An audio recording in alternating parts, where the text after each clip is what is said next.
फांसी की सजा बांग्लादेश की कोर्ट ने सुनाई।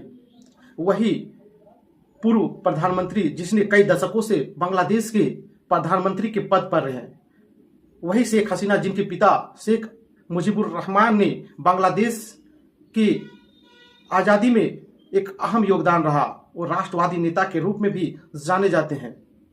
लेकिन कहा जाता है कि जब राजनेता जनता के खिलाफ काम करने लगता है तो जब जनता आक्रोश होती है तो उसे सत्ता से उखाड़ फेंकती है। इतना ही नहीं, उन्होंने बांग्लादेश की जनता ने इतना आक्रोशित हो गए कि आखिरकार बांग्लादेश के पूर्व पीएम शेख हसीना को जान बचाकर भागना पड़ा और भारत में आकर अभी शरण लिए हुए हैं। बांग्लादेश के उच्च न्यायालय ने कहा कि शेख हसीना ने अपने कार्यकर्ताओं को उकसाया और विद्यार्थियों के आंदोलन की कुचलने की कोशिश की, जिससे कई छात्र मारे गए।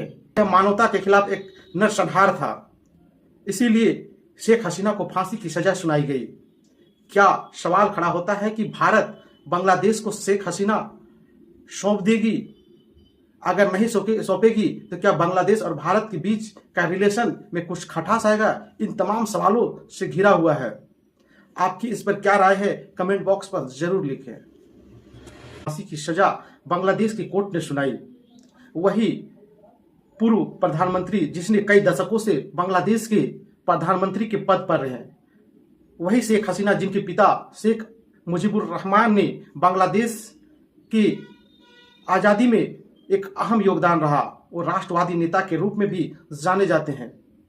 लेकिन कहा जाता है कि जब राजनेता जनता के खिलाफ काम करने लगता है तो जब जनता आक्रोश होती है तो उसे सत्ता से उखाड़ फेंकती है। इतना ही नहीं, उन्होंने बांग्लादेश की जनता ने इतना आक्रोशित हो गए कि आखिरकार बांग्लादेश के पूर्व पीएम शेख हसीना को जान बचाकर भागना पड़ा और भारत में आकर अभी शरण लिए हुए हैं। बांग्लादेश के उच्च न्यायालय ने कहा कि शेख हसीना ने अपने कार्यकर्ताओं को उकसाया और विद्यार्थियों के आंदोलन की कुचलने की कोशिश की, जिससे कई छात्र मारे गए। यह मानवता के खिलाफ एक नरसंहार था, इसीलिए शेख हसीना को फांसी की सजा सुनाई गई। क्या सवाल खड़ा होता है कि भारत बांग्लादेश को शेख हसीना सौंप देगी? अगर नहीं सौंपेगी तो क्या बांग्लादेश और भारत के बीच का रिलेशन में कुछ खटास आएगा? इन तमाम सवालों से घिरा हुआ है। आपकी इस पर क्या राय है, कमेंट बॉक्स पर जरूर लिखें।